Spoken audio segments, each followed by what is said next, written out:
दीपावली एभली एक पर्व जार नाम शुणिबा मात्रे आम हृदय रे आनंदर लहरी खेली उठे। आम देश भारत रे एही पर्व खूब धूमधाम रे पालन करा जाए।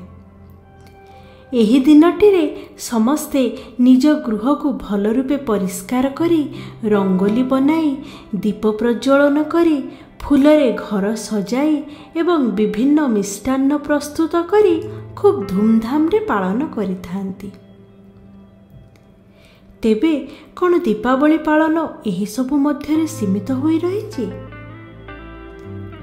ना, तेबे चलंतु श्रोतागण आमे आज जानिबा दीपावली पालनर महत्व एवं काहेकि दीपावली दिन लक्ष्मी मातांकर पूजा करा जाय थाए। 14 वर्षर वनवास समाप्त करी भगवान श्री राम भ्राता लक्ष्मण और पत्नी सीतांक सह पुनश्च अयोध्या फेरिथिले। सेही समय रे समस्त प्रजा माने मिसी समग्र नगरी को सुंदर रूपे सजाइथिले। अयोध्यार प्रत्येक घरे घरे दीप प्रज्वलन करा जाइथिला।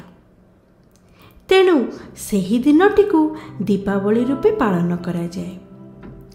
पुनश्च पौराणिक तथ्य अनुसार कार्तिक मास कृष्ण पक्ष अमावास्या तिथि रे समुद्र मंथनरु माता लक्ष्मी प्रकट होइथिले। तेणु दीपावली दिन माता लक्ष्मींकर मध्य पूजा अर्चना करा जाइथाए। पुराण अनुसार भगवान श्री कृष्णंकर सबुठारु प्रसिद्ध बाल्य लीला मध्यरु गोटिए दामोदर लीला मध्य एही दीपावली दिन होइथिला। एथिरु श्रोतागण आपण माने भाबंतु देखि दीपावली दिनटी केते शुभ एवं पवित्र। पवित्र दीपावली आमको यही शिक्षा दिए जे अंधकार जेते घन होइथिले मध्य छोट दीपटीए ताहा दूर करि देई थाए। तेणु एही दीपावली रे श्रोतागण आपण मानंकु मोर एतिकी अनुरोध, चलंतु आमे समस्ते एही दिन रे निज घर को परिष्कार करी सजाइबा संगे संगे निज मन और हृदय को मध्य परिष्कार करी सजाइबा एवं भगवानंकर भक्तिर दीप जलाइबा। मिलित रूपे भगवानंकर लीलार श्रवण करिबा एवं तांको नामर जप करिबा।